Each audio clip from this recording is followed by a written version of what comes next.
മലമ്പുഴ റിസർവോയറിന്റെ വെള്ളത്തിനടിയിൽ വർഷങ്ങളോളം തണുത്തുറഞ്ഞു കിടന്ന ഈ ശിലാസ്മാരകങ്ങൾ ഇതാ ഇപ്പോൾ പുറത്തു വന്നിട്ടുണ്ട്. ഇവിടെ കുറെ മനുഷ്യർ താമസിച്ചിരുന്നു. ഇന്ന് അവരുണ്ടായിരുന്നതിന്റെ അപൂർവം ചില സൂചനകളാണ് ഈ കല്ലുകൾ. അവരിവിടെ ജീവിച്ചു, കൃഷി ചെയ്തു. മരിച്ചപ്പോൾ പാറക്കല്ലുകൾ ചെത്തിമിനുക്കി ശവസംസ്കാരം നടത്തി.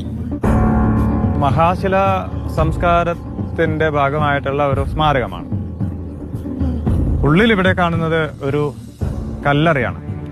ദീർഘ ചതുരത്തിലുള്ള ഒരു കല്ലറയാണ് ഇതിലുള്ളത്. ഇതിൽ എത്ര അറയുണ്ടെന്ന് നമുക്കിപ്പോ പുറമെ നോക്കിയിട്ട് പറയാൻ പറ്റില്ല.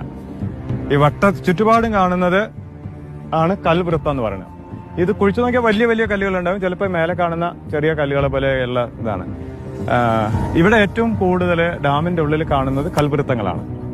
കൽവൃത്തങ്ങൾക്കുള്ളിൽ കല്ലറകളാണ്. കല്ലറയ്ക്കുള്ളിൽ താഴികൾ ഉണ്ടാവും, മൺഭരണികൾ. അതിനുള്ളിലാണ് അസ്ഥികളൊക്കെ വെക്കുക. ആയുധങ്ങൾ ഉണ്ടാവും, ചില ഉപകരണങ്ങൾ ഉണ്ടാവും. പിന്നെ ഇതിന്റെ സൈഡിലും പാത്രങ്ങൾ ചിലപ്പോൾ ഉണ്ടാവാറുണ്ട്, വലിയ മൺപാത്രങ്ങൾ ഉണ്ടാവാറുണ്ട്. അപ്പൊ ഇതിനുള്ളിലാണ് അടക്കം ചെയ്യാം. ഇതിനുള്ള സംരക്ഷണ ഭിത്തിയാണിത്, കൽവൃത്തം എന്ന് പറയുന്നത്.